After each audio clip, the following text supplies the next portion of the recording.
सास बहू की एक अनोखी कहानी। सुनंदा अपने पिता की इकलौती बेटी थी। नाम के मुताबिक देखने में भी बहुत सुंदर थी। जब वह अपने ससुराल गई तो उसे उसके मुताबिक ही सब कुछ मिला। किंतु आजकल की लड़कियों को अधिक टोकना, समझाना, अपने मन के मुताबिक चलाना सासू माँ को अब कहाँ रह गया है।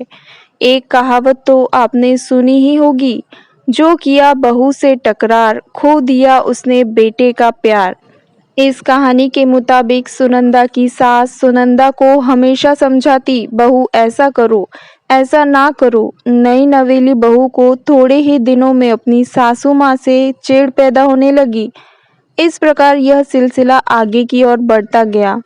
एक दिन सुनंदा के घर कुछ मेहमान आने वाले थे। सासू माँ बोली, बहू आज कुछ अच्छी अच्छी व्यंजन बनाओ और मेहमानों के लिए चाय नाश्ता का इंतजाम भी अच्छी तरह से होना चाहिए। अब बस क्या था, इतना सुनते ही सुनंदा गुस्से से लाल हो गई।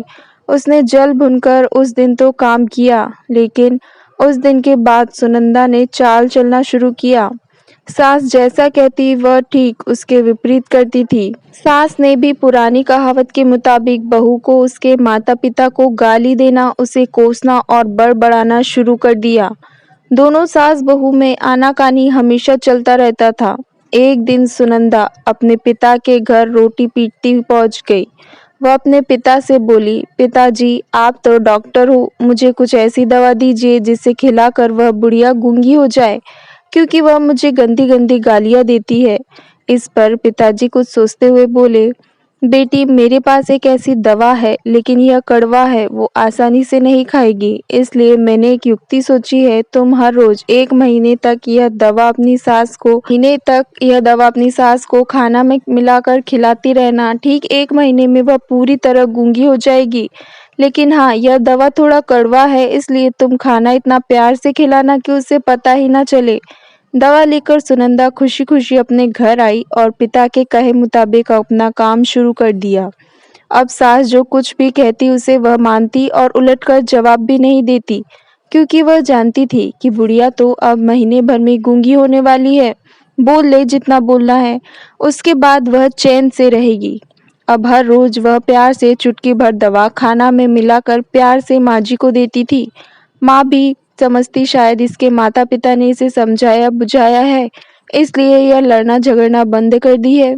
अब माँ जी भी बहू की खूब प्रशंसा किया करती थी और बहू भी प्रशंसा सुनकर प्यार भरी बातें करती थी। अगर बहू से कुछ गलती भी हो जाती तो भी इस प्रकार महीना आते आते दोनों सास बहू में इतना प्यार बढ़ गया कि बहू अब अपनी सास की आवाज को खोना नहीं चाहती थी। एक दिन फिर उसी प्रकार सुनंदा रोती पीटती अपने पिता के पास पहुंची। पिताजी बोले, अब क्या हुआ? सुनंदा बोली, पिताजी अब क्या होगा, मेरी सास बहुत अच्छी है, मैं उसकी आवाज खोना नहीं चाहती। वह मुझसे प्यार से बात करती है। अब मुझे कोई ऐसी दवा दीजिए जो मेरी माँ जी को दिया हुआ दवाई का असर काट सके और वह गूंगी ना हो पाए। इस पर पिताजी हंसते हुए बोले, बेटी तुम रोना धोना बंद करो और खुशी से रहो। जो दवा मैंने तुम्हें दिया वह कोई दवाई नहीं था, वह रिश्तों में घुली कड़वाहट उतारने की तरकीब थी। अगर मैं ऐसा नहीं किया होता तो तुम शायद आज नहीं सुधरी होती। बेटी इसी प्रकार यदि तुम अपनी सास के साथ अच्छे से रहोगी तो वह भी तुम्हें अपनी बेटी के समान प्यार करेगी। अब सुनंदा को सारी बातें समझ में आ गई थी। उसे अपनी गलती का एहसास भी हो गया था। वह वापस अपने ससुराल चली आई।